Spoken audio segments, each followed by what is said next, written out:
Hola a todos y bienvenidos de nuevo a Historias de Terror.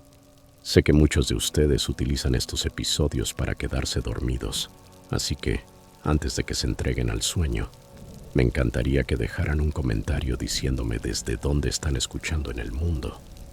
Además, no olviden darle me gusta y suscribirse si están disfrutando de los episodios. Gracias por estar aquí.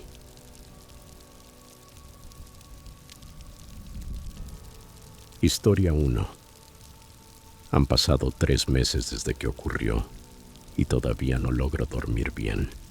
Estoy en mi tercer año en la Universidad de California, en Santa Bárbara, estudiando biología marina. Siempre he sido de esas personas que necesitan espacio cuando las cosas se ponen tensas en casa. Durante las vacaciones de Acción de Gracias, mis padres tuvieron una fuerte discusión sobre el problema de alcoholismo de mi papá y simplemente no pude soportar estar ahí. Los gritos, las puertas azotándose, mi madre llorando. Era demasiado. Así que hice lo que siempre hago cuando necesito despejarme. Manejé hacia la costa. Hay una franja de playa cerca de Carpinteria donde solía ir de niño. En ese lugar siempre ha existido una vieja casa victoriana en lo alto del acantilado, abandonada, con las ventanas tapiadas y olvidada por el tiempo. La había visto cientos de veces al pasar, siempre preguntándome cómo sería por dentro. Aquella noche por fin lo descubrí. La casa tenía una especie de magnetismo extraño esa noche. Tal vez se debía a lo desplazado que me sentía respecto a mi propio hogar, pero algo en ese lugar abandonado me atraía de manera irresistible. Eran alrededor de las 9 de la noche cuando estacioné mi viejo Subaru en el borde de grava y caminé por el sendero cubierto de maleza. La niebla del océano se desplazaba lentamente tierra adentro, espesa y húmeda, envolviendo todo en un silencio denso.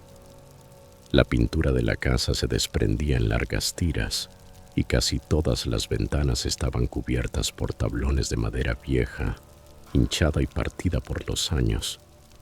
Pero hubo un detalle que me llamó la atención.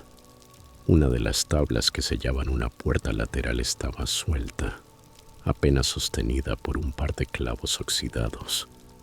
Podría haberla retirado con facilidad, y eso fue exactamente lo que hice. Tomé un trozo de madera a la deriva del jardín y la usé como palanca. La puerta se abrió con un chirrido, revelando lo que alguna vez fue una cocina. El olor me golpeó de inmediato. Madera húmeda, aire salado y algo más. Algo orgánico, desagradable, imposible de identificar. Encendí la linterna de mi teléfono para orientarme, y lo que vi fue como entrar en una cápsula del tiempo detenida en los años 70. Electrodomésticos de color verde aguacate cubiertos de polvo, papel tapiz con flores anaranjadas horribles, linóleo levantado en las esquinas. Las manchas de humedad descendían por las paredes como lágrimas secas. Mientras observaba el lugar, lamentando que una casa tan hermosa hubiera sido dejada a pudrirse, lo escuché. Un suave carraspeo proveniente del interior. El corazón me empezó a golpear con fuerza, pero aún así llamé. «Hola, ¿hay alguien ahí?» Y entonces lo vi. Apareció en el umbral que conectaba la cocina con lo que parecía ser la sala de estar. Era un hombre de unos 50 años, con una camisa de franela descolorida y unos jeans gastados por el tiempo. Su cabello entrecano y desordenado le daba un aire descuidado, como si llevara días sin dormir bien. Lo que más me impactó fueron sus ojos, de un azul tan pálido que casi brillaban en la penumbra. «No quería asustarte», dijo con una voz suave, casi amable. «He estado quedándome aquí unas semanas. Me llamo Theodore, aunque la mayoría me dice Teddy». No parecía peligroso, solo cansado y quizás un poco solo. Me presenté como Jake y le expliqué que había escapado un rato de un conflicto familiar. Teddy asintió con comprensión. «Este lugar tiene algo», comentó. Siempre atrae a las personas que necesitan refugio. Lo ha hecho durante décadas. Terminamos sentados en la sala, sobre un par de viejas sillas cubiertas de polvo que crujían cada vez que nos movíamos. Teddy había colocado una pequeña linterna de campamento sobre la repisa de la chimenea, y su luz cálida hacía que todo se sintiera menos siniestro. Resultó ser una buena compañía, curioso y conversador. Me contó que había sido carpintero antes de que la vida se le complicara y que conocía bastante sobre la historia de aquella casa. La familia Whitmore construyó este lugar en 1923, me dijo, con un tono de narrador que casi hipnotizaba. El viejo Henry Whitmore hizo fortuna en el negocio del petróleo. Se mudó aquí con su esposa y sus 3 hijos desde el este del país. Fueron felices por un tiempo, o al menos eso dicen. Su voz se apagó y miró alrededor con una tristeza profunda. Pero la felicidad no suele durar mucho, ¿verdad?, añadió, y menos en casas como esta. La manera en que lo dijo me provocó un escalofrío. Aún así, mi curiosidad pudo más. Le pregunté qué había ocurrido con esa familia. En ese instante su expresión cambió. Su rostro se volvió serio y su mirada se endureció. Hubo un suceso en 1978, dijo en voz baja. La hija menor, Helen, tenía solo 16 años, una chica preciosa. Según unos recortes de periódico que encontré arriba, desapareció una noche de octubre, cerca de Halloween. La policía buscó durante semanas, pero nunca hallaron su cuerpo. Guardó silencio unos segundos antes de continuar. Pero encontraron pruebas, prosiguió. Había sangre en el sótano, señales de una pelea. Alguien le hizo daño, mucho daño. Negó con la cabeza, suspirando. El padre enloqueció de dolor y empezó a beber. La madre no lo soportó más y se fue al este con los otros 2 hijos. Henry se quedó aquí, solo, hasta que murió en 1981. Dicen que de un corazón roto. La manera en que Teddy relataba la historia, con tantos detalles precisos, daba la sensación de que la había repasado en su mente miles de veces. Pero lo que más me inquietó fue cómo describió a Helen. Tenía una risa, dijo mirando hacia la oscuridad más allá del resplandor de la linterna, que sonaba como campanillas movidas por el viento, y unos ojos verdes que brillaban cuando estaba feliz. Siempre llevaba un pequeño relicario de plata que su abuela le regaló. Nunca se lo quitaba. Su descripción era tan vívida, tan íntima, que me hizo sentir incómodo. ¿Cómo podía saber tanto de una chica desaparecida hacía décadas? Cuando se lo pregunté, simplemente se encogió de hombros. He investigado mucho sobre esta casa, respondió. Encontré álbumes de fotos, cartas antiguas. La familia dejó muchas cosas cuando se marchó, pero había algo en su tono que no encajaba. No hablaba como quien cuenta la historia de una desconocida. Lo hacía como si estuviera recordando a alguien que había conocido personalmente. Cerca de la medianoche, Teddy me ofreció mostrarme el lugar donde había encontrado los recortes de periódico. Arriba hay una habitación donde el padre guardaba todo, dijo mientras levantaba la linterna. Hay reportes policiales, artículos viejos e incluso algunas cosas personales de Helen. Es como un santuario dedicado a lo que pasó. Debí haberme negado. Todo mi instinto gritaba que me marchara, que regresara al auto y enfrentara mis problemas familiares como cualquier persona sensata. Pero tenía 21 años y una curiosidad estúpida, una combinación que me ha metido en más de un lío. Subimos por una escalera carcomida que crujía bajo nuestros pasos. Con cada peldaño, el aire se volvía más espeso, cargado, como si algo invisible nos observara. El segundo piso estaba en peor estado que el primero. El papel tapiz se desprendía en tiras largas y los pisos se hundían en algunos puntos. Teddy me condujo hasta la última habitación del pasillo. Empujó la puerta y, al abrirse, sentí un escalofrío recorrerme la espalda. Era como entrar en la obsesión de un loco. Las paredes estaban cubiertas de recortes de periódicos amarillentos, organizados con una precisión enfermiza, formando una línea de tiempo. Entre ellos había fotografías de Helen, retratos escolares, fotos familiares, imágenes suyas en la playa. Pero lo que me heló la sangre fue que algunas fotografías parecían más recientes que 1978. Eran Polaroids con una textura distinta, más granulada.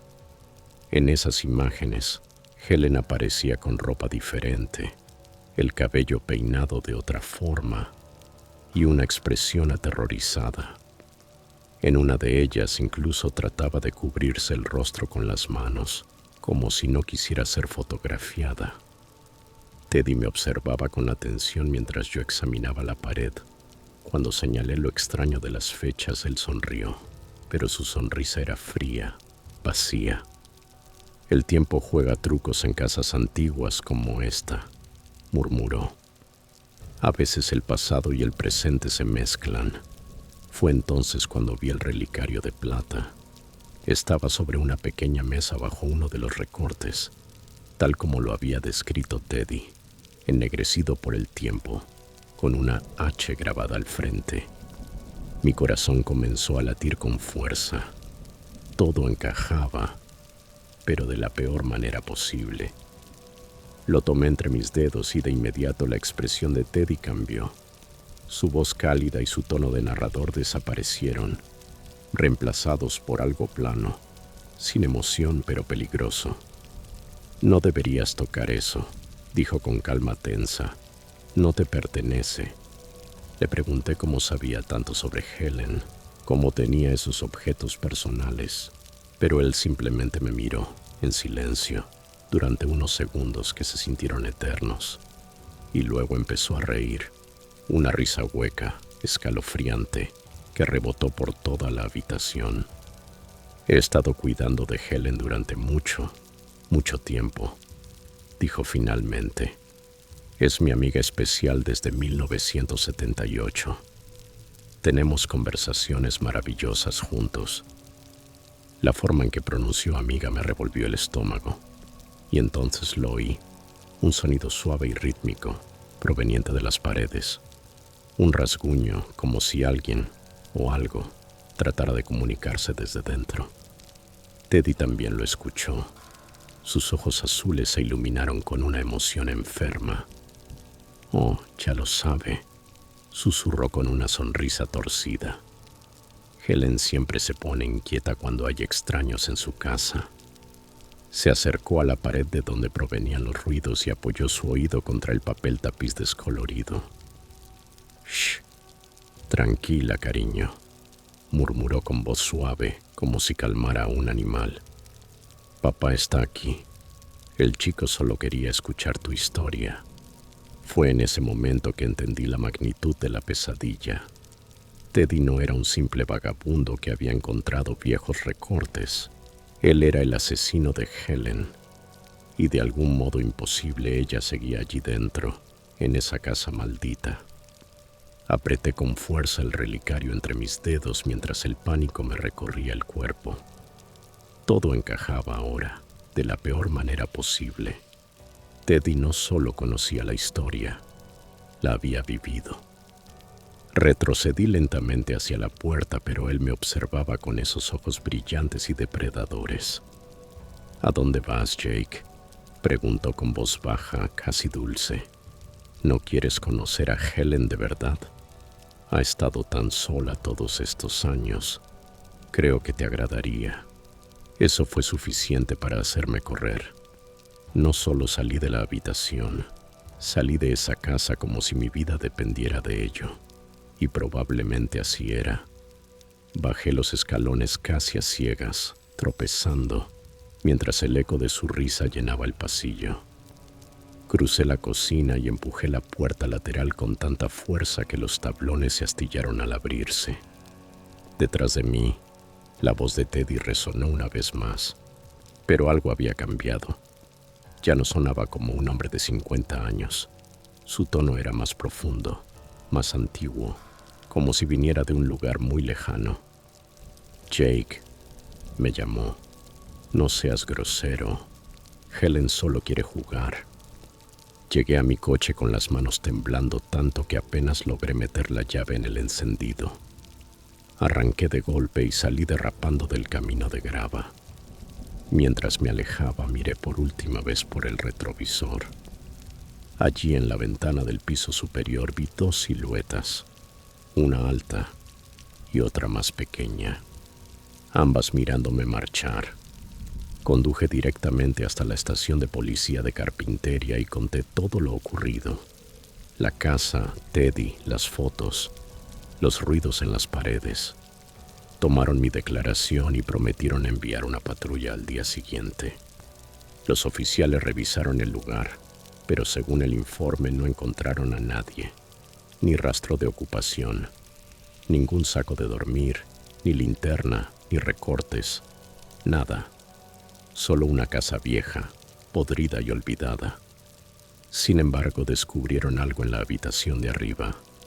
Rasguños, marcas profundas en las paredes, frescas como si algo o alguien hubiera estado tratando de salir.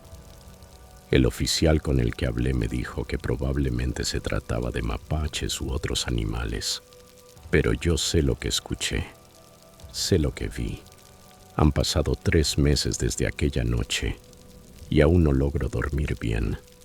A veces conduzco por la costa, solo para asegurarme de que la casa sigue tapiada, de que nadie ha vuelto a entrar, porque en el fondo no puedo evitar preguntarme si Teddy sigue ahí dentro, cuidando de Helen, manteniendo la compañía de esa forma retorcida que solo él entiende. Y cuando el viento sopla desde el océano, juro que a veces creo oír una risa lejana, una risa que suena como campanillas en la brisa del verano.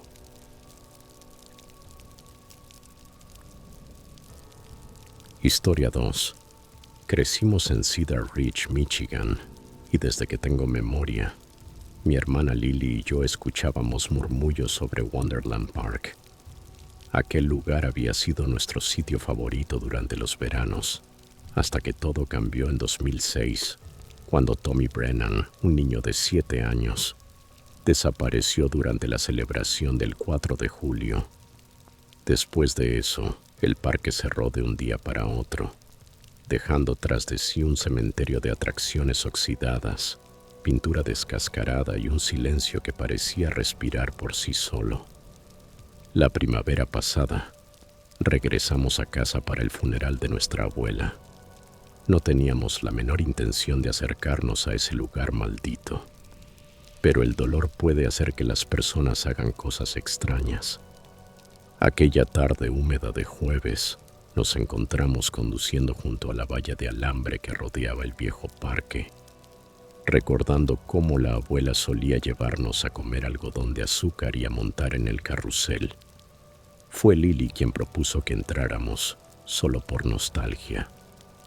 A sus 28 años, aún conservaba esa chispa rebelde que de niña siempre nos metía en problemas. Yo, con 31, debería haber sabido decir que no, pero al mirar los carteles descoloridos de prohibido el paso y recordar la risa de la abuela mientras nos veía girar en el Tilt-A-Whirl, no pude resistirme. Encontramos un hueco en la cerca, cerca del viejo cobertizo de mantenimiento. Los años y el clima habían doblado el metal lo suficiente como para permitirnos pasar. El momento en que pisamos el asfalto agrietado, el aire se volvió más pesado, como si el lugar entero contuviera el aliento. Las malas hierbas brotaban por todas partes, y la noria se alzaba contra el cielo gris como el esqueleto de un gigante metálico. Caminamos primero hacia el carrusel. Los caballos de madera, detenidos en mitad de su galope, parecían gritar en silencio con sus bocas abiertas. Algunos ya no tenían ojos, otros habían perdido las crines, arrancadas por el tiempo o por vándalos. Los espejos del eje central estaban casi todos rotos, reflejando fragmentos distorsionados de nuestros rostros en los pedazos que aún resistían. Fue entonces cuando Lily notó las viejas caravanas de almacenamiento detrás de los puestos de juegos. Casi todas estaban aseguradas con gruesas cadenas, excepto una. Su puerta se balanceaba levemente, aunque el aire estaba quieto. Lily se dirigió hacia ella con decisión, mientras yo me quedaba junto a un puesto de lanzamiento de aros, cubierto de polvo y con los premios de peluche reducidos a jirones. «Ashley, tienes que ver esto», me gritó, con un tono que no le había escuchado en años. Me acerqué, y al mirar dentro del remolque, ambas nos quedamos en silencio. A diferencia del resto del parque, que parecía abandonado hacía décadas, aquel lugar daba la sensación de estar habitado. El interior del remolque parecía una cápsula fuera del tiempo. Mientras el resto del parque se caía a pedazos, aquel espacio tenía señales inquietantes de vida reciente. En el suelo había envoltorios de dulces, Snickers, Kit Kats, marcas que no podían haber estado allí desde 2006. Sobre una mesa improvisada de bloques de cemento y un trozo de madera descansaba una linterna Coleman, todavía con combustible. Pero lo que realmente me hizo estremecer fueron las ropas infantiles dobladas con cuidado en una esquina. Una pequeña chaqueta azul, calcetines de rayas y unos tenis con luces que parecían recién salidos de la tienda. Junto a ellos un osito de peluche con un ojo faltante, sucio pero sorprendentemente limpio para un lugar tan abandonado. Lily tomó un cuaderno del improvisado escritorio. Al pasar las páginas, su rostro se volvió completamente blanco. Los folios estaban llenos de dibujos infantiles, ruedas de la fortuna, carruseles, globos y niños sonrientes hechos con crayones. «Tenemos que irnos de aquí», le susurré tomándola del brazo, pero ella no se movió. Su mirada estaba fija en algo pegado a la pared. Era una fotografía Polaroid, mostrando a un niño pequeño frente al carrusel. Lo que nos heló la sangre fue que la imagen se veía reciente. Los colores eran demasiado vivos para ser de 2006. Y lo peor, el niño vestía la misma chaqueta azul que acabábamos de encontrar doblada en la esquina. Retrocedimos lentamente hacia la puerta, pero entonces lo escuchamos. Una melodía, el sonido del carrusel. No una grabación, sino la música mecánica, chirriante y real, del antiguo Calíope del parque. Era imposible. Aquella máquina no había funcionado en 17 años. El problema era que la melodía no sonaba bien. Pop Goes the Whistle se reproducía a medio tiempo, como una caja musical descompuesta que se resistía a morir. Lily dejó caer el cuaderno. Salimos corriendo del remolque, el corazón latiendo al ritmo de esa canción deformada. Correr por el parque se sentía como moverse en un sueño pegajoso. Cada camino parecía igual. Hileras de casetas de juegos, toldos rotos que se agitaban con un viento que no podíamos sentir. La música del carrusel nos seguía, a veces cerca, a veces distante, pero siempre ahí, retorciendo la calma con sus notas fantasmales. Pasamos frente a la casa de los espejos y te juro que vi movimientos en los reflejos rotos, sombras que no coincidían con nuestras figuras. Lily tropezó, pero seguimos corriendo, jadeando, hasta que al fin alcanzamos el punto por donde habíamos entrado. Solo que el hueco en la cerca había desaparecido. Alguien lo había cerrado con alambre nuevo, tan brillante que relucía en medio del óxido. Lily comenzó a tirar de la malla desesperada, mientras yo buscaba otra salida, intentando no escuchar el crujido de pasos sobre la grava que se acercaban detrás de nosotros. Entonces lo vimos. Un hombre emergió desde detrás de la taquilla, caminando con lentitud. como si no hubiera notado nuestra presencia o como si no le importara. Vestía un overol descolorido, lleno de manchas de grasa y tierra. Su cabello era largo, gris y grasiento, y sus ojos eran lo peor. No pestañeaban. Parecían dos canicas opacas, sin vida. En sus brazos llevaba algo. Al principio pensé que era un niño, pero no, era un maniquí vestido como un niño pequeño, con la misma chaqueta azul que habíamos visto dentro del remolque. El hombre pasó frente a nosotros sin mirarnos, sosteniendo aquella figura como si fuera un tesoro frágil. Se dirigió al carrusel, avanzando con pasos lentos pero firmes. Cuando colocó al maniquí sobre uno de los caballos, entendí el horror completo. Le había dibujado un rostro con marcadores, con mejillas rosadas y una sonrisa torcida. El hombre se tomó su tiempo ajustando la postura del muñeco, inclinando la cabeza, acomodándole las manos, como un fotógrafo preparando su toma perfecta. Después giró hacia nosotras. Su boca comenzó a moverse, pero no se escuchaba nada, porque la música del carrusel rechinaba tan fuerte que solo vimos sus labios formando palabras sin sonido. Fue Lily quien encontró una salida, una sección de la cerca junto a los viejos baños, donde los postes se habían podrido en la base. «Por aquí», gritó. Comenzamos a patear la madera con desesperación. Detrás de nosotros, el hombre ya avanzaba. Seguía cargando al maniquí, pero esta vez caminaba directamente hacia nosotras, despacio, con la paciencia de quien sabe que no hay escapatoria. El golpe final sonó como un disparo.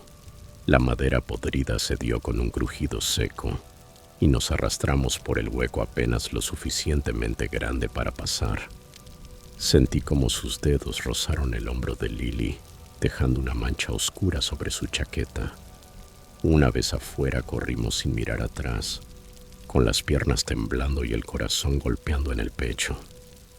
Llegamos al auto y nos subimos como dos náufragas escapando del infierno. En el retrovisor lo vi por última vez, el hombre parado junto a la valla, con su maniquí en brazos, observándonos mientras el carrusel finalmente se detenía. Y ese silencio fue más aterrador que la música distorsionada. Condujimos directamente a la comisaría, soltando nuestra historia a trompicones entre sollozos. El oficial que tomó el reporte parecía incrédulo hasta que mencionamos las ropas infantiles y los dulces recientes. Su expresión cambió por completo. «Esperen aquí», dijo desapareciendo en una oficina interior. Regresó acompañado de un detective llamado Burgess, quien había trabajado en el caso original de Tommy Brennan. Nos mostró una foto amarillenta de 2006, un trabajador de mantenimiento llamado Walter Cray, interrogado entonces pero nunca acusado. Lo reconocimos al instante. Era el mismo hombre, el mismo rostro, apenas envejecido, a pesar de los 17 años. Desapareció justo después de que lo soltamos, nos dijo Burgess con voz grave. Llevamos buscándolo desde entonces. Organizaron una búsqueda inmediata, pero cuando llegaron al parque 3 horas después, todo había desaparecido. El remolque estaba vacío. No había ropa, ni envoltorios, ni cuaderno, ni fotos. Incluso la valla que habíamos roto estaba reparada con madera vieja, como si hubiese estado así por años.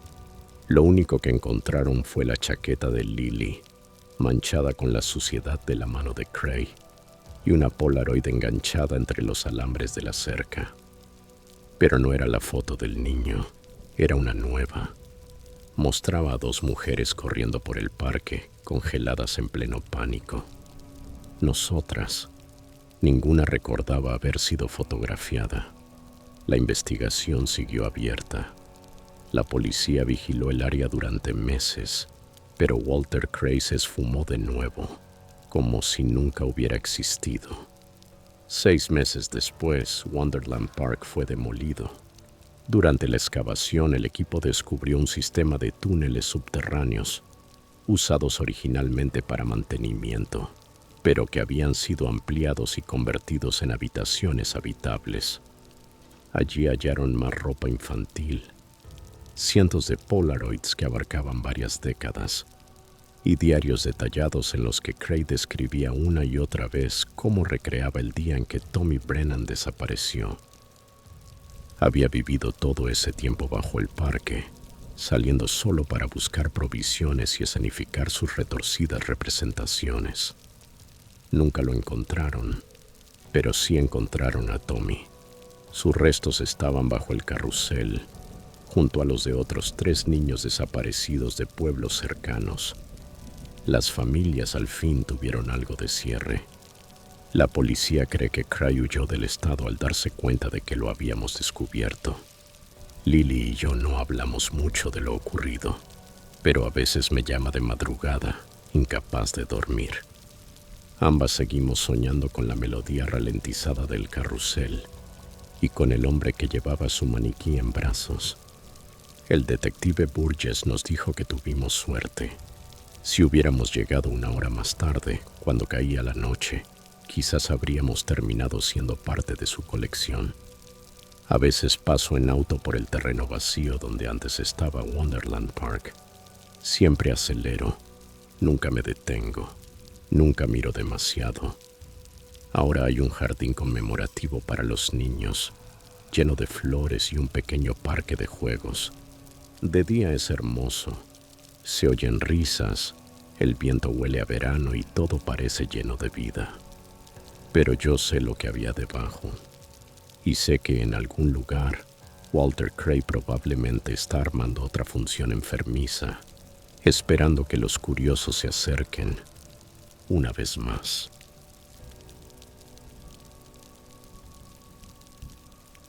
Historia 3.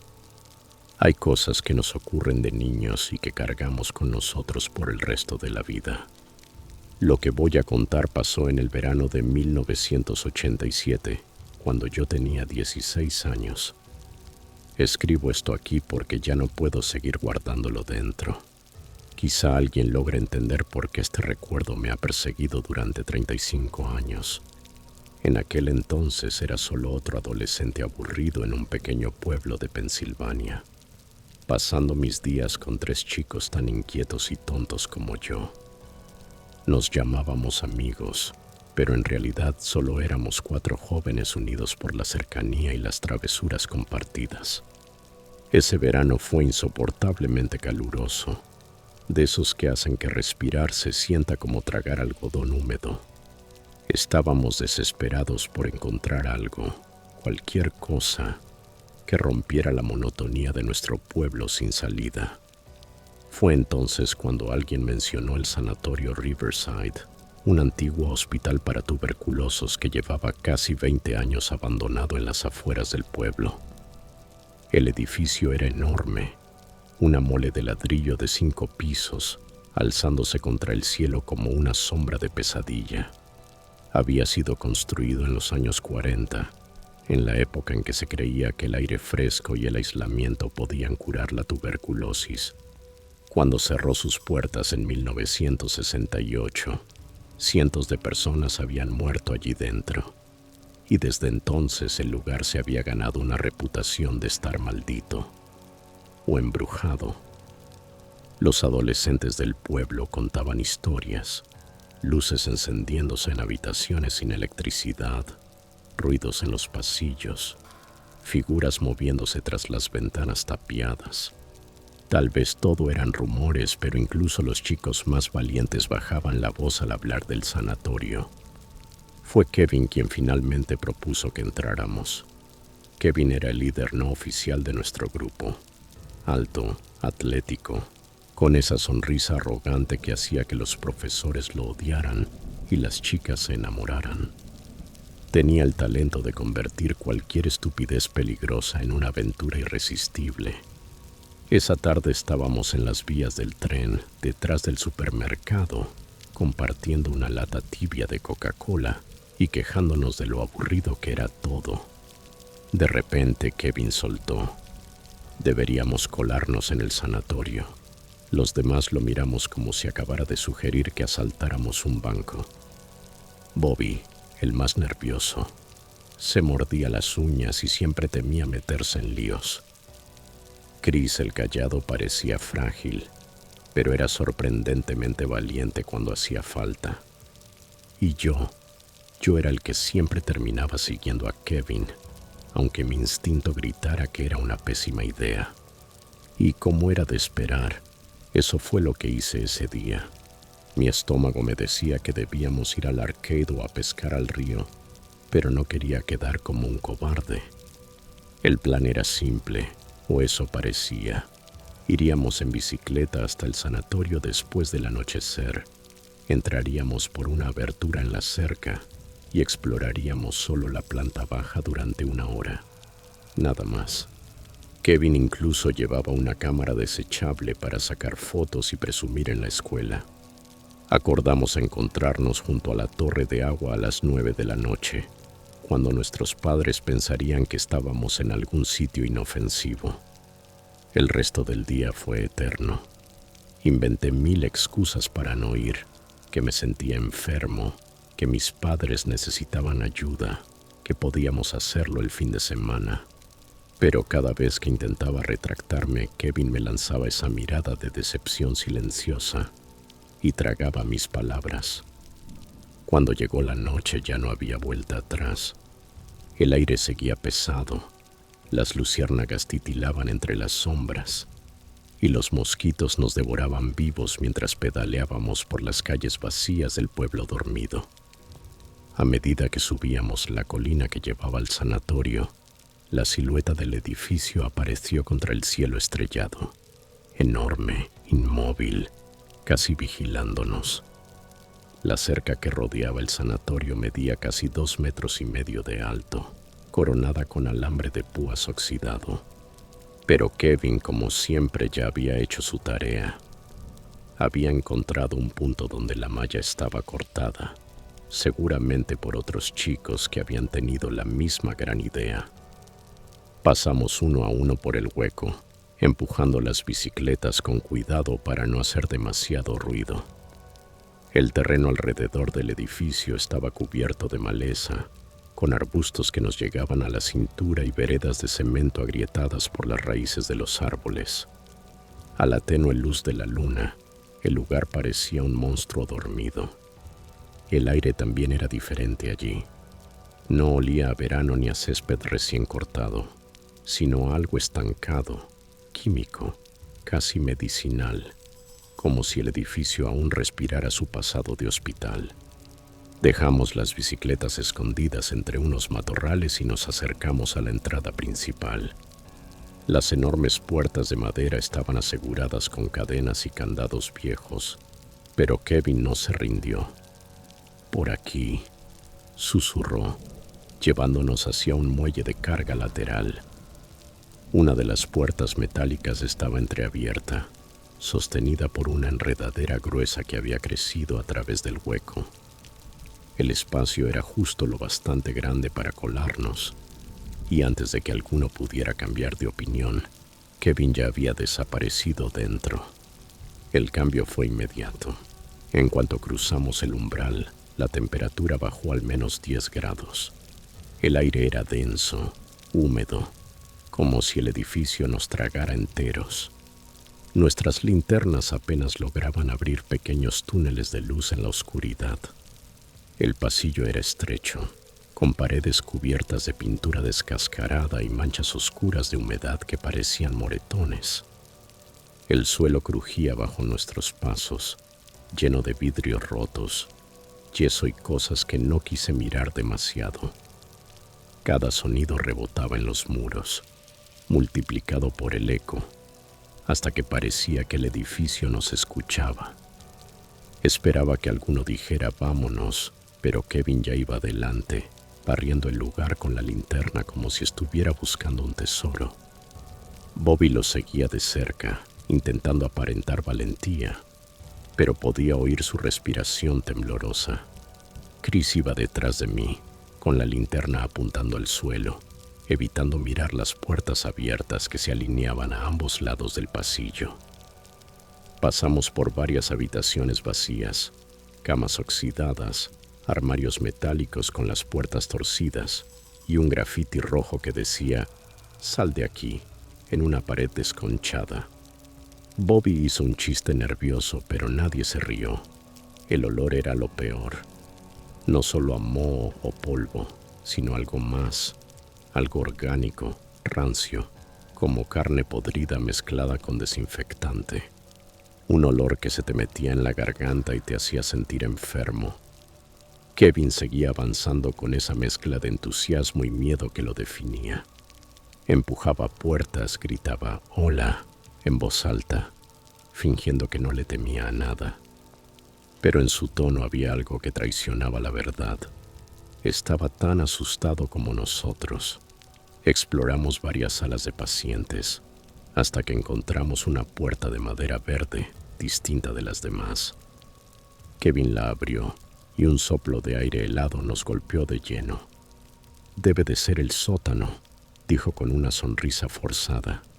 El olor que subió desde abajo era tan intenso que me revolvió el estómago. Una mezcla de podredumbre, químicos y algo dulzón que no logré identificar. Bobby dio un paso atrás. «Ni loco bajo ahí». Chris asintió, pero Kevin ya estaba iluminando los escalones con su linterna. «Vamos, no sean bebés.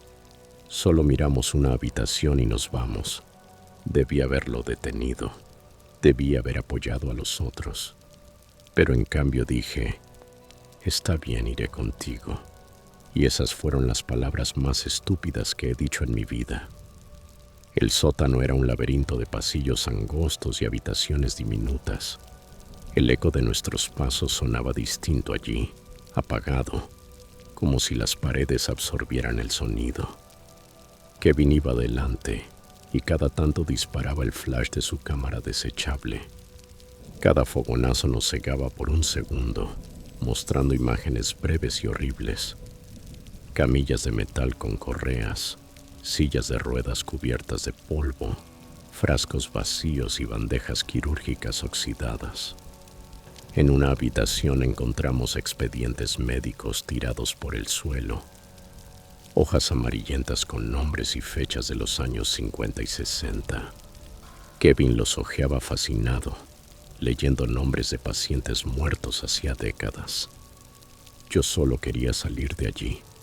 Cuanto más avanzábamos, más fría se volvía la temperatura. Podía ver mi aliento en la luz de la linterna. Fue entonces cuando Kevin notó una puerta diferente al final del pasillo. Era de acero, no de madera, y parecía más nueva que el resto del lugar, como si alguien la hubiera instalado mucho tiempo después de que el hospital cerrara. No tenía manija de nuestro lado, solo un gran cerrojo colocado desde afuera. «Esto debe conducir a algo importante», dijo Kevin con esa chispa de emoción en la voz. Intenté convencerlo de volver, de dejar eso para otro día, pero no me escuchaba. Encontró una barra metálica y comenzó a forzar la puerta. El sonido del metal contra el metal resonaba en todo el sótano. Yo quería taparme los oídos. Después de varios minutos, el cerrojo cedió con un crujido seco. Kevin empujó la puerta. Lo que había detrás era un túnel oscuro que descendía más allá de lo que la linterna podía iluminar. El aire que salió de allí era diferente, más cálido, casi tropical, con una humedad que me erizó la piel. «Santo cielo», susurró Kevin. «Debe ser un túnel de servicio. Tal vez conecta con otros edificios». Y antes de que pudiera detenerlo, entró. «Kevin», le grité, «espera». Pero ya estaba avanzando dentro del túnel y la luz de su linterna comenzó a desvanecerse en la distancia. El pasadizo era estrecho, apenas suficiente para que pasara una persona. Las paredes de ladrillo rezumaban humedad. y la pendiente descendía poco a poco. Podía oír el goteo del agua en algún punto más adelante. Cada fibra de mi cuerpo me decía que debía regresar, subir las escaleras y salir de aquel infierno, pero no podía dejarlo solo. No a Kevin. El aire se volvió más espeso, casi sofocante. Una fina capa de vapor cubría los muros, brillando con el reflejo tembloroso de mi linterna. Entonces escuché su voz, apagada, lejana, rebotando por el túnel. Hay algo aquí abajo. Parece una habitación. Esas fueron las últimas palabras que le escuché decir. Llamé su nombre una y otra vez. Mi voz resonaba en la oscuridad y me regresaba deformada, hueca. Nada más respondió. El silencio que siguió fue tan absoluto que podía oír los latidos de mi propio corazón. Esperé, no sé cuánto tiempo, tal vez minutos, tal vez una eternidad, hasta que el pánico me dominó. Corrí de regreso por el pasillo, subiendo las escaleras de 2 en 2, con la linterna temblando en mi mano. Encontré a Bobby y Chris exactamente donde los habíamos dejado, junto a la puerta del sótano. Sus rostros se transformaron al verme, pálido, sudoroso, jadeando. ¿Dónde está Kevin?, preguntó Chris. Intenté explicarlo, pero las palabras apenas salían. Bobby empezó a hiperventilar y Chris solo repetía en voz baja: «Tenemos que llamar a alguien. Tenemos que llamar a alguien». ¿Pero a quién? A la policía. Y decirles que nos habíamos colado en un edificio abandonado y nuestro amigo había desaparecido en un túnel que probablemente no existía. Aún así, pasamos las siguientes 4 horas buscándolo. Gritamos su nombre hasta quedarnos afónicos. Revisamos habitación por habitación, sin encontrar nada. Era como si se lo hubiera tragado la tierra. Cuando amaneció, fuimos a la comisaría y contamos una versión editada de la historia, que Kevin nos había retado a reunirnos allí, y cuando llegamos ya no estaba. Las autoridades organizaron una búsqueda. Entraron al sanatorio, registraron los pasillos, los sótanos, los alrededores. No encontraron ningún túnel.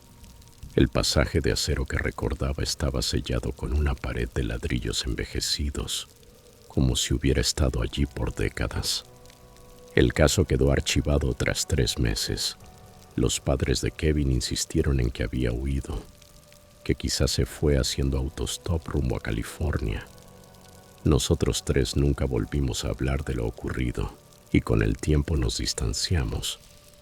No podíamos mirarnos sin recordar aquella noche. Yo me mudé para estudiar y durante años traté de olvidar. Pero Kevin seguía apareciendo en mis sueños, de pie al final del túnel, con la linterna parpadeando, llamándome con voz ahogada.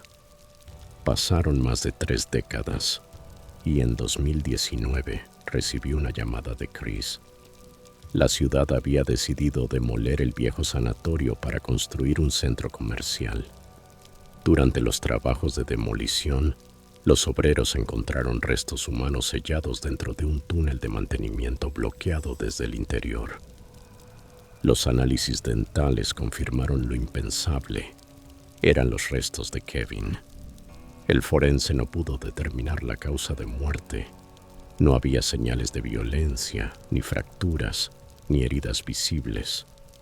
Nadie entendía cómo había muerto ni por qué el túnel había sido cerrado por dentro. El caso fue reabierto y los 3, Chris, Bobby y yo, tuvimos que declarar otra vez. Pero mantuvimos la misma versión que en 1987. Algunas verdades es mejor dejarlas enterradas, incluso cuando la oscuridad decide salir a la luz. Han pasado tantos años y sigo sin comprender qué ocurrió allí abajo. Solo sé una cosa: lo que Kevin encontró en aquel túnel no pertenecía al mundo de los vivos. Y cada vez que cierro los ojos, puedo oír su voz, rebotando en la oscuridad, pidiéndome que no me vaya otra vez.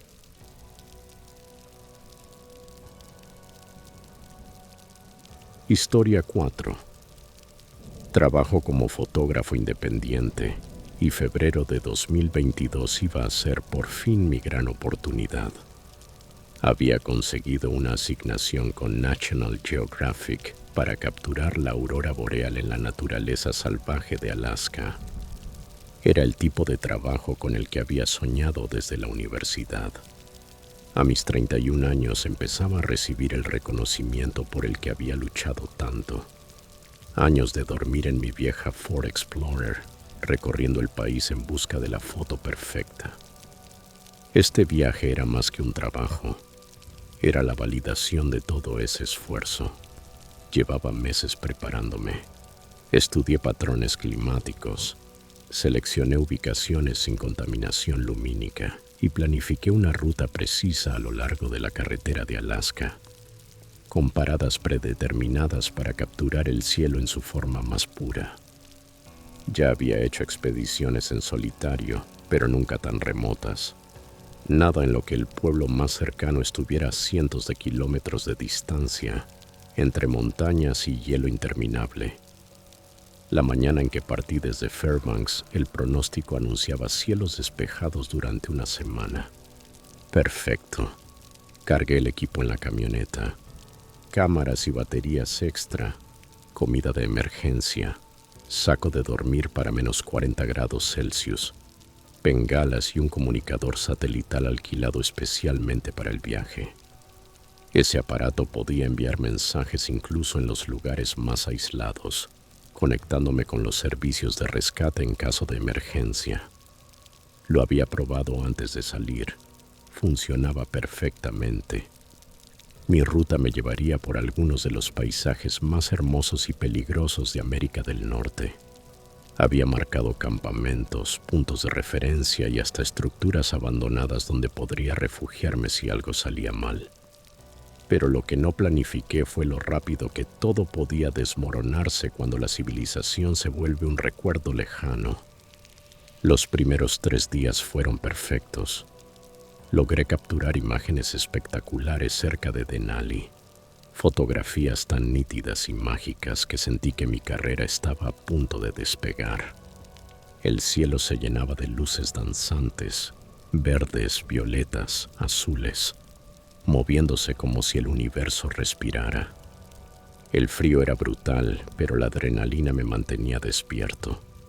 Dormía 2 horas por noche, incapaz de cerrar los ojos ante tanta belleza. Al cuarto día me dirigía hacia un punto remoto, unas 60 millas del último puesto de mantenimiento. El termómetro marcaba menos 28 grados Celsius, pero mi Explorer seguía rugiendo sin problemas mientras avanzaba por la carretera montañosa. Era un silencio absoluto, casi sagrado, sin autos, sin torres de celular, sin voces humanas, solo el crujido de la nieve bajo las ruedas y el eco distante del hielo resquebrajándose. Y entonces llegó la tormenta, sin aviso, como si alguien hubiera apagado el mundo. Un instante antes el cielo estaba despejado. El siguiente me envolvió una pared blanca de nieve. No veía ni el capó del vehículo. El viento rugía con una furia viva, haciendo temblar la camioneta. Reduje la velocidad, las luces de emergencia parpadeando mientras intentaba seguir las huellas apenas visibles de la carretera. El GPS se volvió inútil, mostrando solo una pantalla vacía. El comunicador satelital no lograba conectarse a través de la tormenta.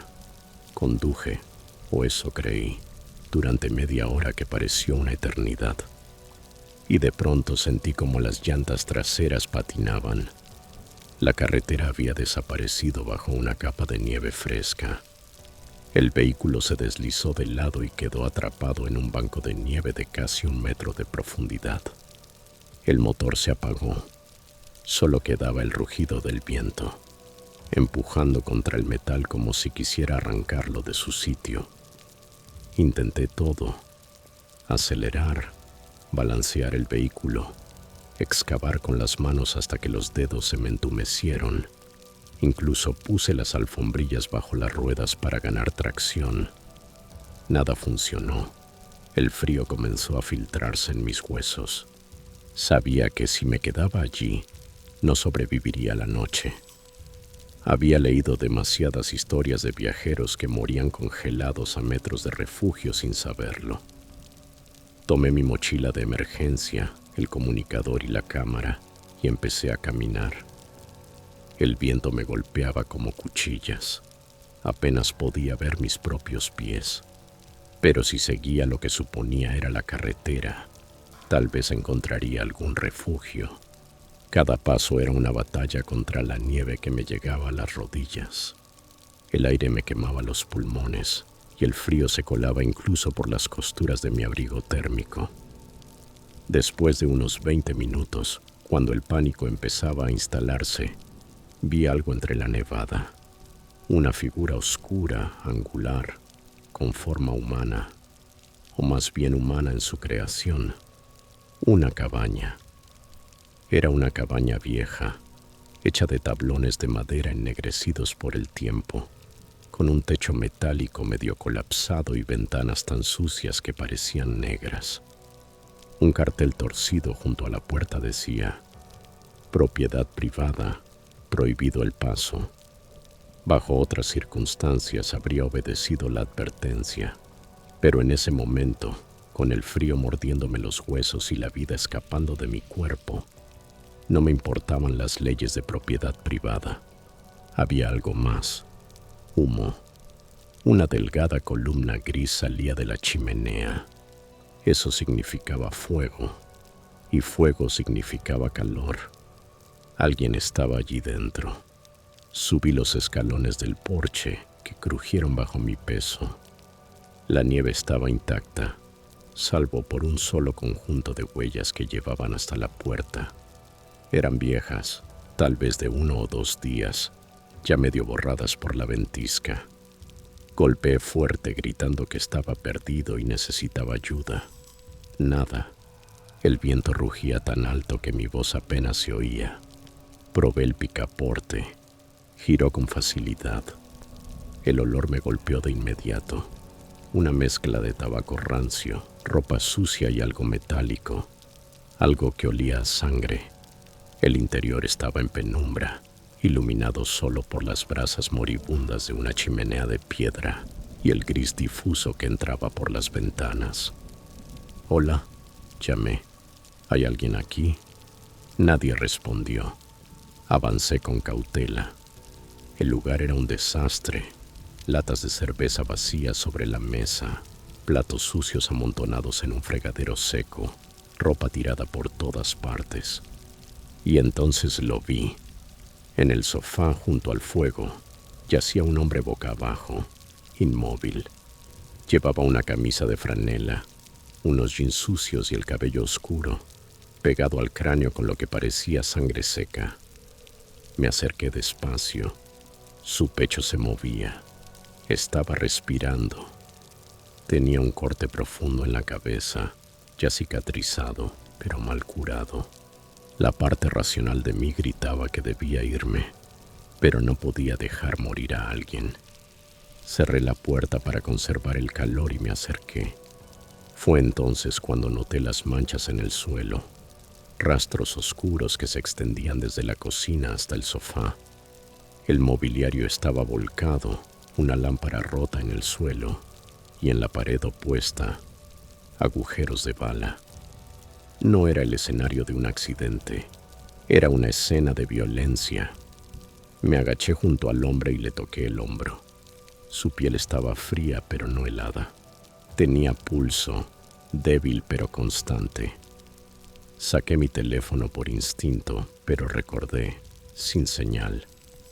El comunicador satelital estaba en la mochila, junto a la puerta. Me levanté para buscarlo, y entonces ocurrió. Los ojos del hombre se abrieron de golpe, inyectados en sangre, salvajes. Escaneó la habitación hasta que su mirada se clavó en mí. No era la mirada de alguien confundido o agradecido. Era la de un depredador que acaba de encontrar a su presa. ¿Quién demonios eres?, gruñó con una voz ronca, casi animal. Intenté responder, pero antes de que pudiera decir palabra, ya estaba sentado. Se movía demasiado rápido para alguien herido. ¿Qué haces en mi cabaña? Tragué saliva. Me perdí en la tormenta. Mi auto quedó atrapado. Solo buscaba refugio. Vi el humo. Rió. Una risa seca, quebrada, que me heló la sangre. Tu cabaña, dije intentando mantener la calma. Pensé que necesitabas ayuda. Estabas inconsciente y sangrando. El hombre se tocó la herida, miró sus dedos manchados y dijo con total frialdad: el viejo dueño de esta cabaña ya no la va a necesitar. Su tono era plano, casi indiferente. Entonces comprendí. No era su casa y probablemente había matado al verdadero propietario. Mi mirada se posó en la mesa, donde había una cartera abierta con un carnet visible. El nombre decía Daniel Hartwell. La foto mostraba a un hombre mayor, de barba gris y ojos amables. Definitivamente no era el que tenía delante. Escucha, dije dando un paso atrás. No voy a decirle nada a nadie. Solo quiero volver a mi auto y esperar a que pase la tormenta. Él se incorporó, imponente, con una altura cercana al 1,90 m. Tenía la barba desaliñada, los nudillos llenos de cicatrices, y en los ojos algo roto, algo peligroso. No vas a ir a ningún lado, murmuró sacando un cuchillo de caza de 6 pulgadas de la parte trasera del cinturón. Ya has visto demasiado. La frase me heló más que el aire exterior. No era improvisada. La había dicho antes. Salté hacia la puerta.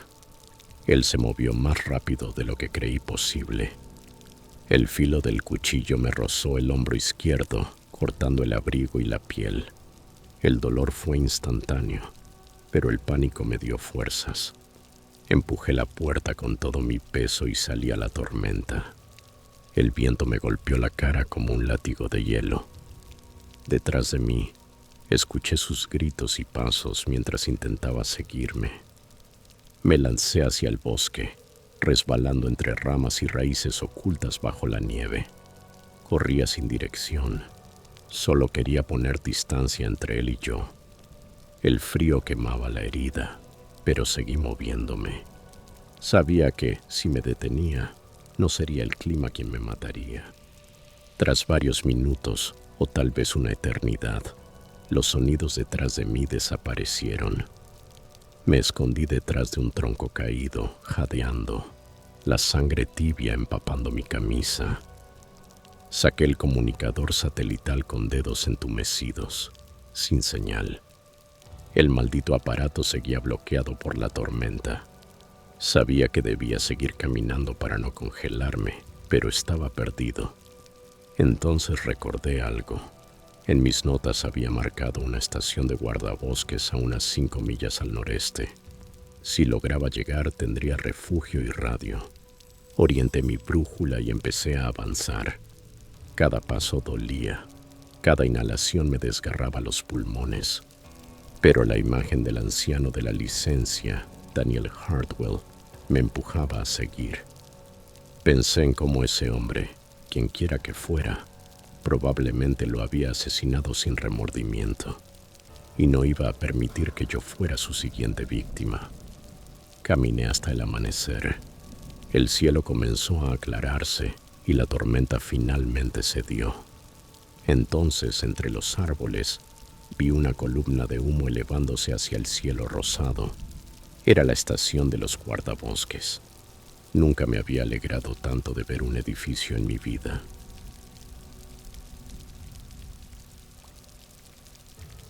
Historia 5.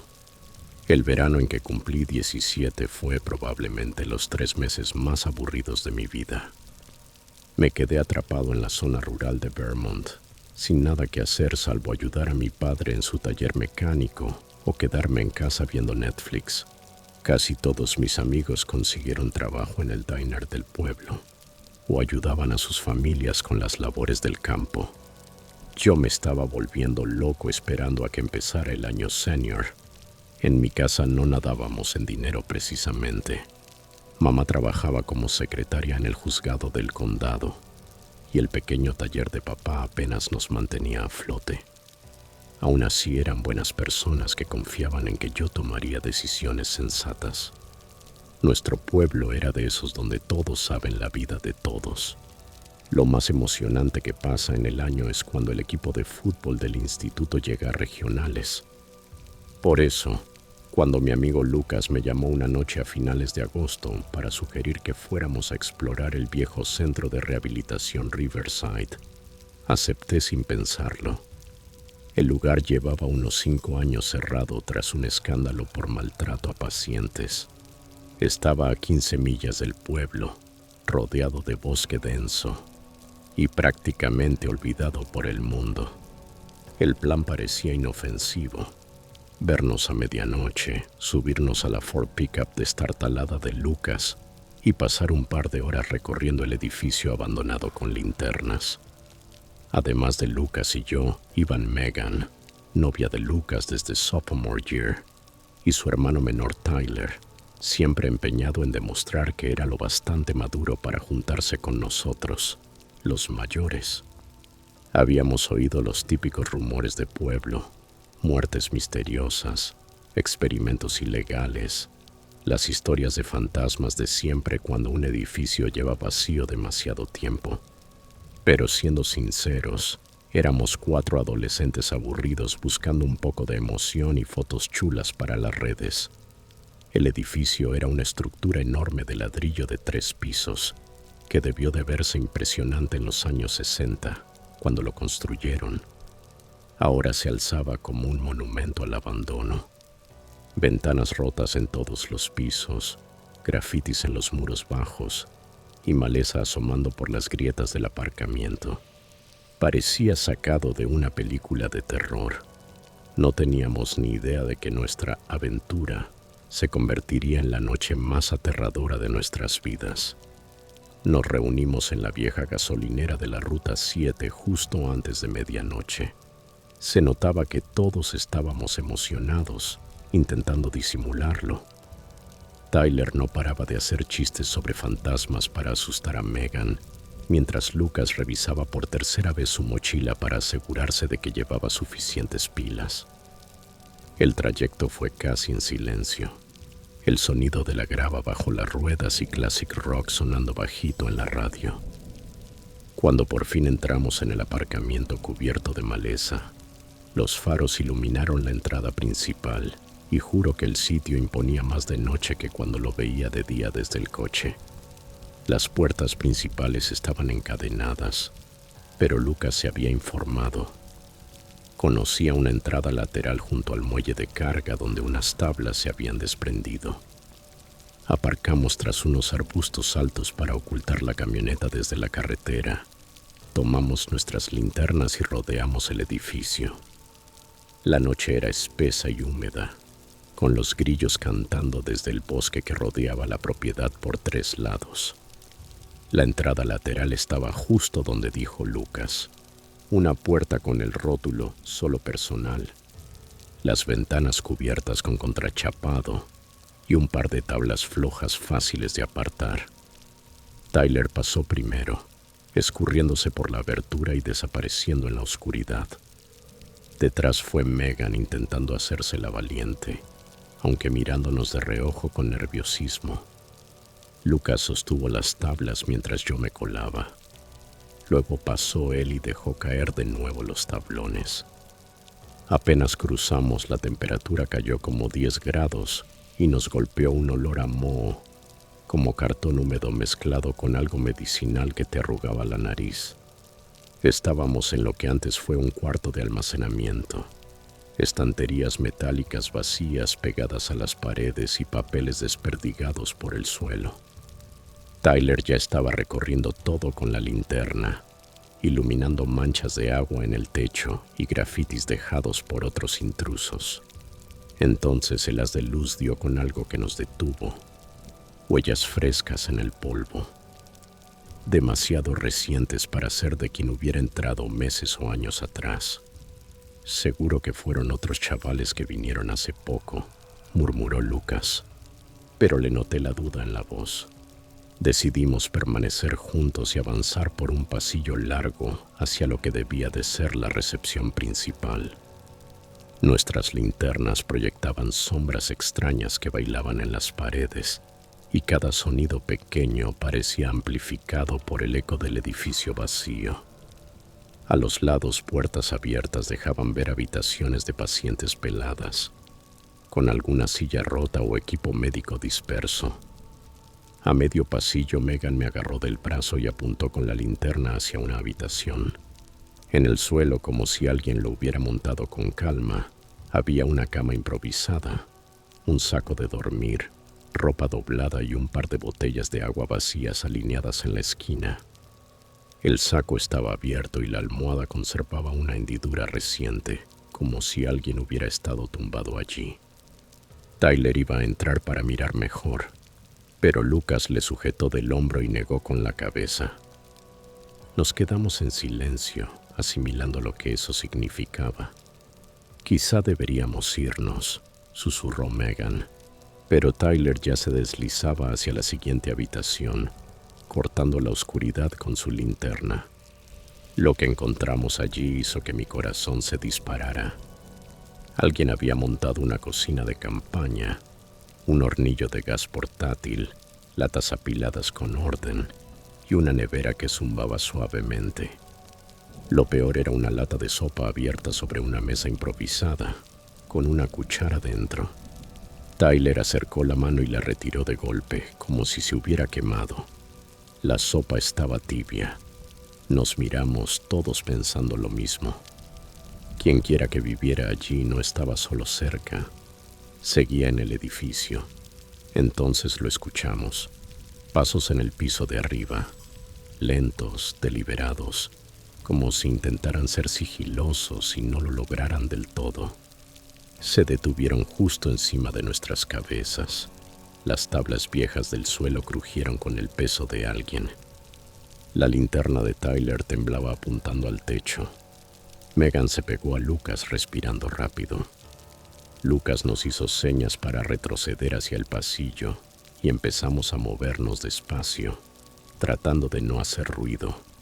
Pero al llegar a la puerta sonó algo que nos congeló. Más de unos pasos, varios, moviéndose en patrón como buscando o patrullando una ruta. Peor aún, se oían voces apagadas, demasiado lejanas para entender palabras, pero humanas. Tyler fue el primero en quebrarse, suplicando en susurros que saliéramos ya. Lucas levantó la mano y señaló el final del pasillo. Cerca de donde debía estar la escalera principal, se veía un resplandor tenue. No era una linterna, parecía luz eléctrica real. El edificio no debía tener suministro desde hacía años, pero alguien había logrado conectar energía en al menos una parte. Las voces arriba sonaban más nítidas y escuchamos muebles arrastrándose, como si reorganizaran o rebuscaran. Nos apretamos en el umbral, dudando entre correr a la salida o escondernos hasta que los de arriba se movieran. Entonces Tyler apuntó a un pasillo lateral que no habíamos visto. Un letrero decía: acceso al sótano, con una flecha hacia unas escaleras descendentes. Lucas negó de inmediato, pero los pasos arriba se acercaban hacia la escalera principal y entendimos que quizá no teníamos elección.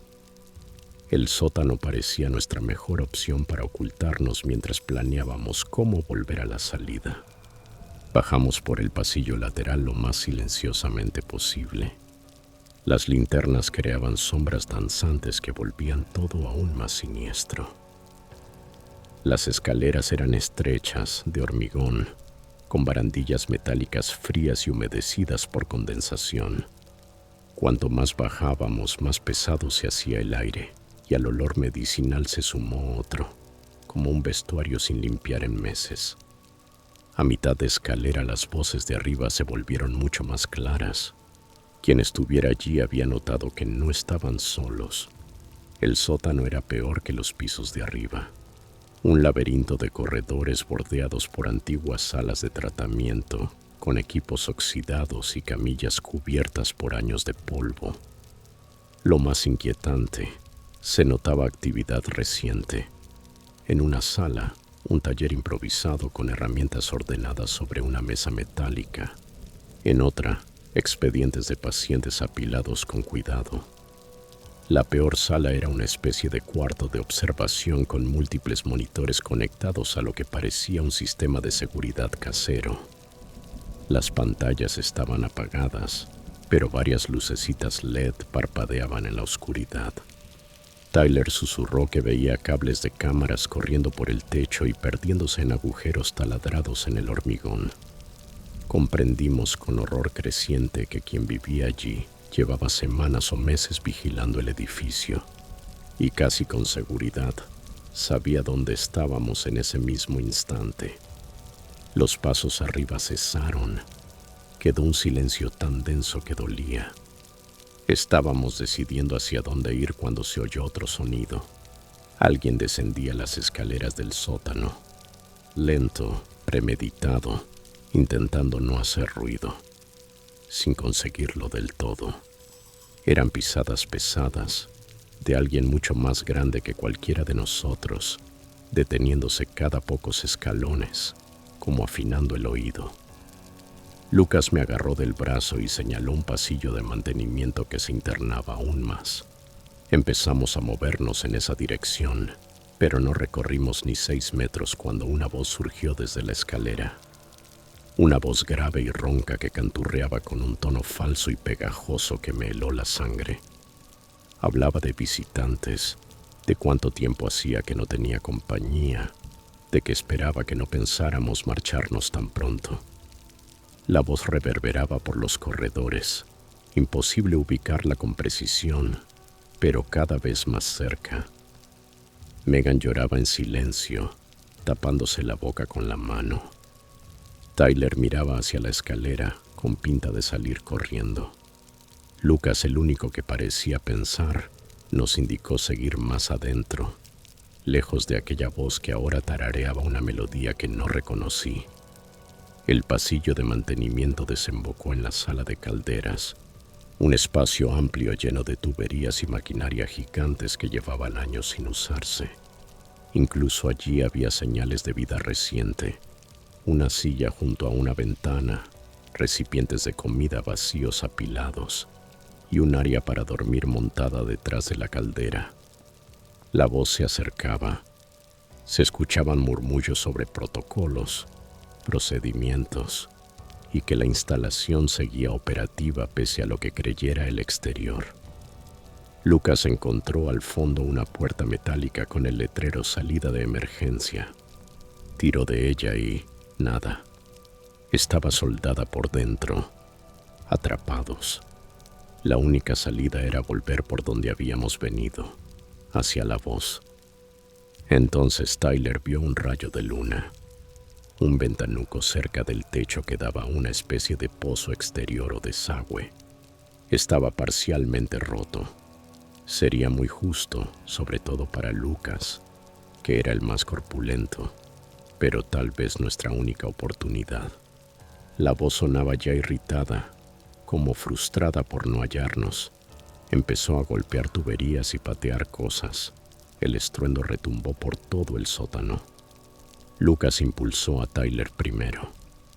Lo vimos escurrirse por el vidrio roto y desaparecer en la oscuridad. Megan fue después. Yo la empujé desde abajo mientras Lucas la sostenía. La voz llegó justo fuera de la sala de calderas. Se oyeron manillas probadas, puertas intentando abrirse. Cada segundo se estiraba como una cuerda a punto de reventar. Me tocó a mí. Casi no cabía. Me rasgué el brazo con el vidrio al pasar y caí en un pozo de hormigón de unos 2 metros de profundidad, donde Tyler y Megan me ayudaron a incorporarme. Lucas lo tenía peor. Sus hombros apenas pasaban por el hueco. El hombre entró en la sala de calderas justo cuando Lucas iba por la mitad. Sus gritos llenaron la noche. Lucas logró salir a tiempo, no sin que el tipo lo viera e intentara trepar por maquinaria para alcanzarlo.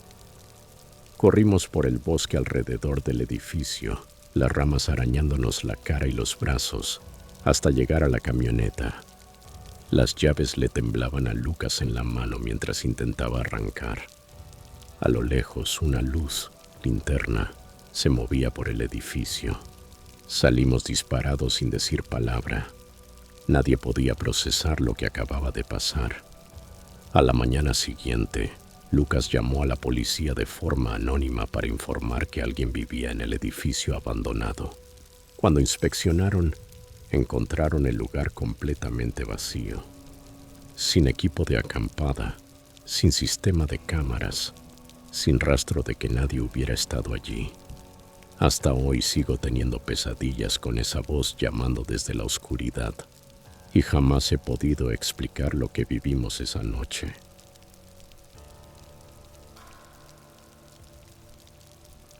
Historia 6. No había vuelto a ese lado del pueblo en más de una década. El parque de casas rodantes era donde pasé gran parte de mi infancia, escondido entre un canal seco y unas vías de tren que ya nadie usaba. En aquellos tiempos el lugar era ruidoso, caótico, pero lleno de vida. La gente gritaba de un lote a otro, los niños corrían con bicicletas oxidadas, y los televisores proyectaban concursos y telenovelas a través de las ventanas abiertas. Me fui cuando tenía 16 años, no por decisión propia, sino porque desalojaron a mi madre. Desde entonces vivimos de sofá en sofá, hasta que encontramos algo apenas más estable. El mes pasado, al regresar del hospital de visitar a un amigo, tomé una decisión impulsiva. Giré por East Cypress Road. No sé qué esperaba encontrar. Tal vez algún pedazo de hogar que aún resistiera, pero no quedaba nada. Casi todas las casas rodantes habían sido arrancadas del suelo, dejando un paisaje muerto. Concreto agrietado, charcos llenos de larvas de mosquito y restos de postes de cerca. Solo quedaban unas pocas unidades al final, torcidas sobre sus ejes con ventanas rotas y paredes cubiertas de grafitis. Sin letreros, sin obreros, sin cercas. Solo silencio y descomposición.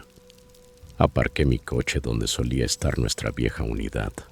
La placa con el número había desaparecido hacía años, pero aún recordaba el patrón de ladrillos que habíamos puesto como sendero. Ahora estaban medio cubiertos de maleza. Me quedé ahí más tiempo del que debería, dejando que los recuerdos pesaran. Fue entonces cuando la vi. Una tráiler unas filas más allá, no tan destrozada como las demás. Tenía cortinas en las ventanas, una silla de plástico afuera y una escoba apoyada en la puerta, como si alguien la hubiera usado hacía poco. La curiosidad pudo más que el sentido común. Caminé hasta ella, esquivando llantas viejas y chatarra oxidada. La puerta no estaba cerrada. Golpeé una vez, por costumbre, y luego la empujé. El aire dentro era espeso, como sudor rancio y sopa vieja, pero el lugar no estaba vacío.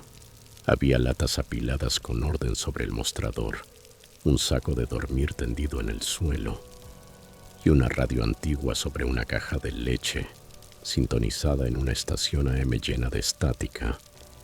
Parecía que alguien vivía allí, pero no era el típico caos de un refugio improvisado. Todo estaba organizado, casi metódico. En una mesita al fondo había una fotografía Polaroid, y ahí fue cuando todo empezó a torcerse. Era una foto de mi madre y yo sentados en nuestro viejo porche, probablemente el verano antes del desalojo. No recordaba que nadie nos hubiera tomado esa foto. La observé mucho rato, tratando de ubicar el ángulo, el momento. No era una foto posada. Yo debía tener unos 12 años, sosteniendo una paleta que se derretía por mi brazo. Mi madre llevaba un pañuelo rojo en la cabeza y sonreía mirando hacia algo fuera del encuadre. Había una huella dactilar reciente marcada en el borde de la Polaroid. Alguien la había tocado hacía poco. Entonces lo sentí. Esa sensación visceral, instintiva, de que no debía estar allí. Fui hacia la puerta. No se movió. El pestillo no cedía. Y la escoba que antes estaba afuera ya no estaba. Golpeé el marco. Nada. Giré la manija con más fuerza. Silencio absoluto. Empezaba a oscurecer. Saqué mi teléfono.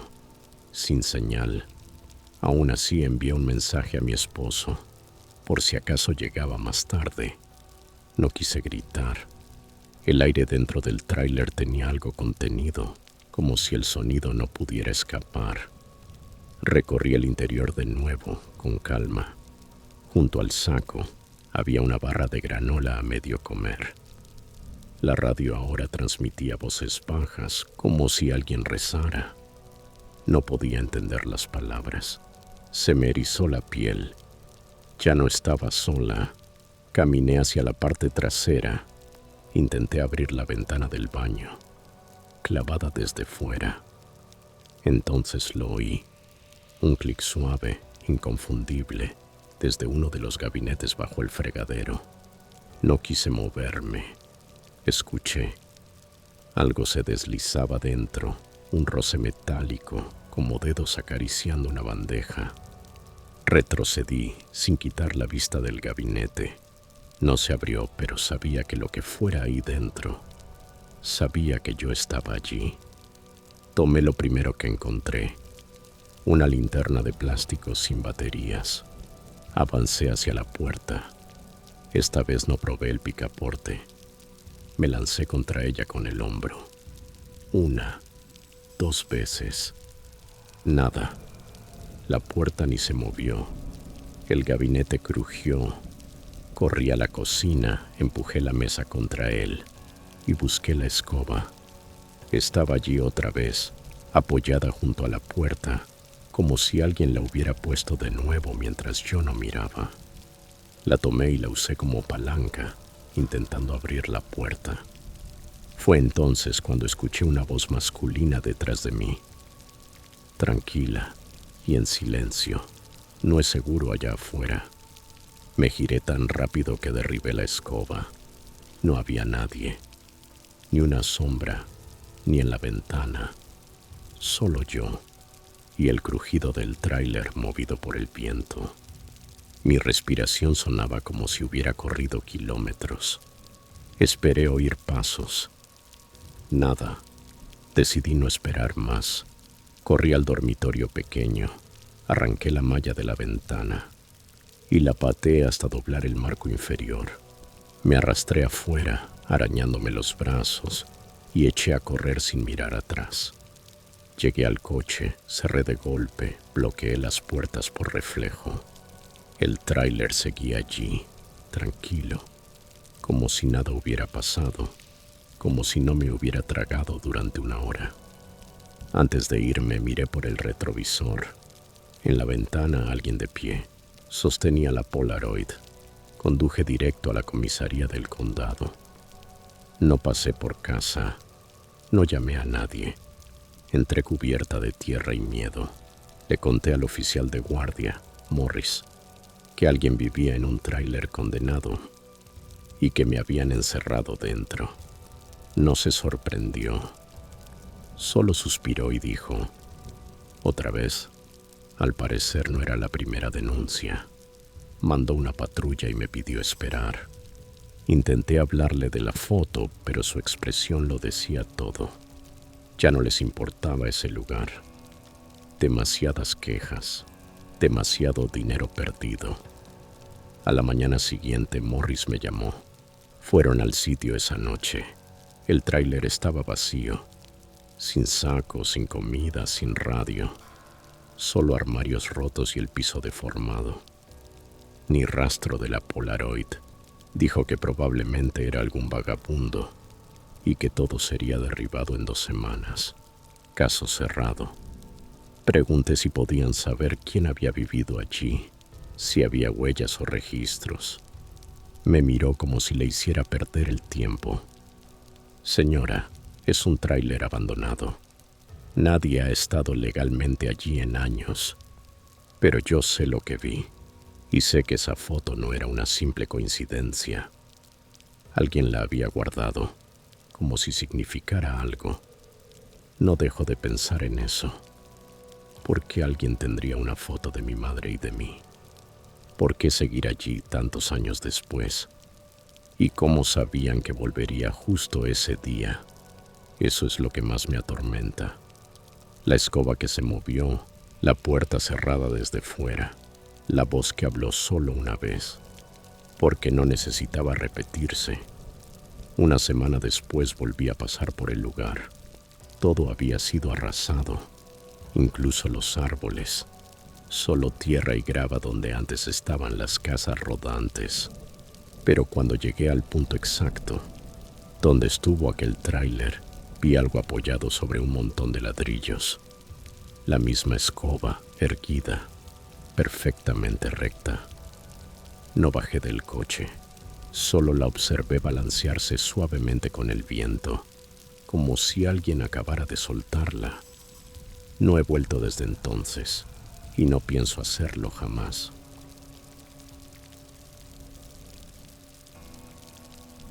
Historia 7.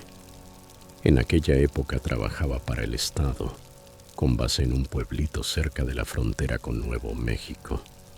Mi carga de casos no era poca, y la mayoría de los días se confundían unos con otros.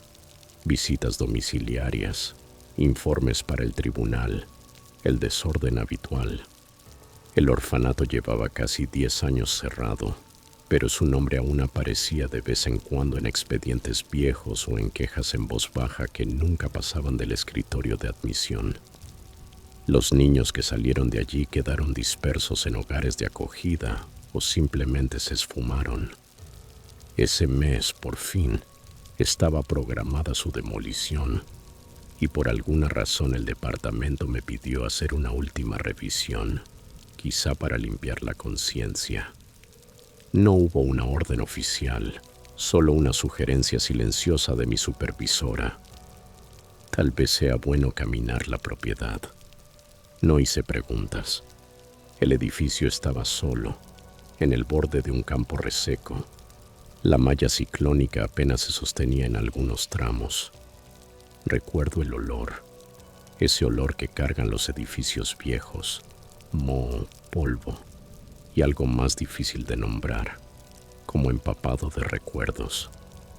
No era una estructura enorme, 2 pisos, ladrillo rojo y un rótulo olvidado aún atornillado sobre la entrada principal.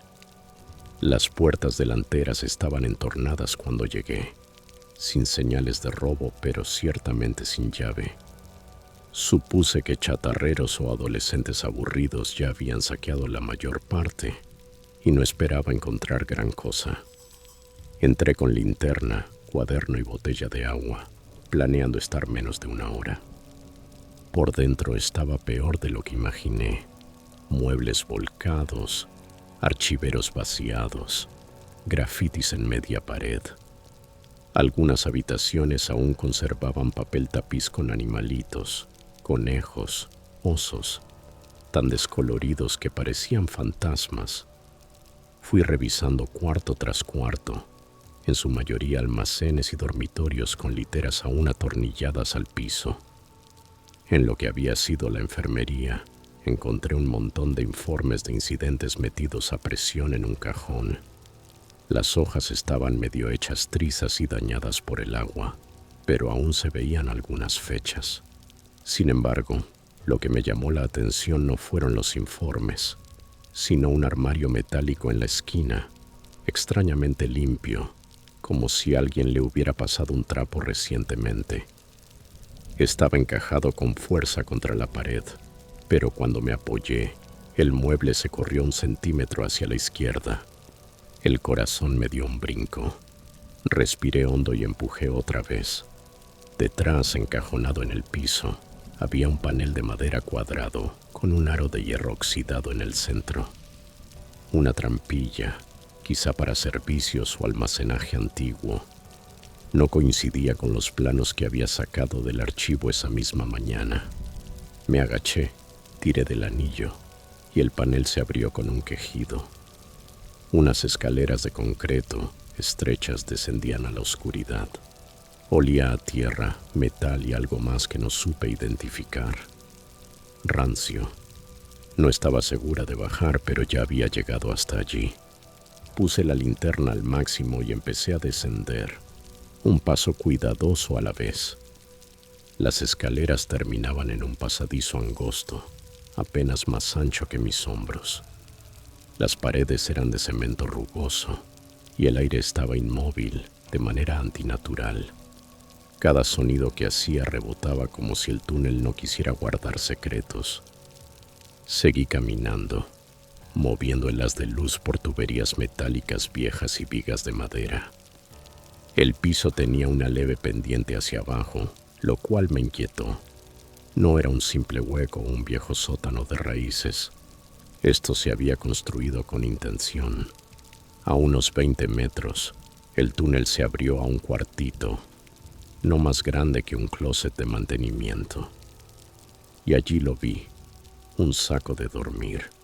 Estaba meticulosamente acomodado en una esquina sobre una delgada capa de espuma. Al lado un balde de plástico agrietado, botellas de agua vacías y un paquete de galletas que aún no caducaba. Me quedé mirándolo, tratando de decidir si alguien seguía usando ese lugar o si lo había abandonado hacía poco.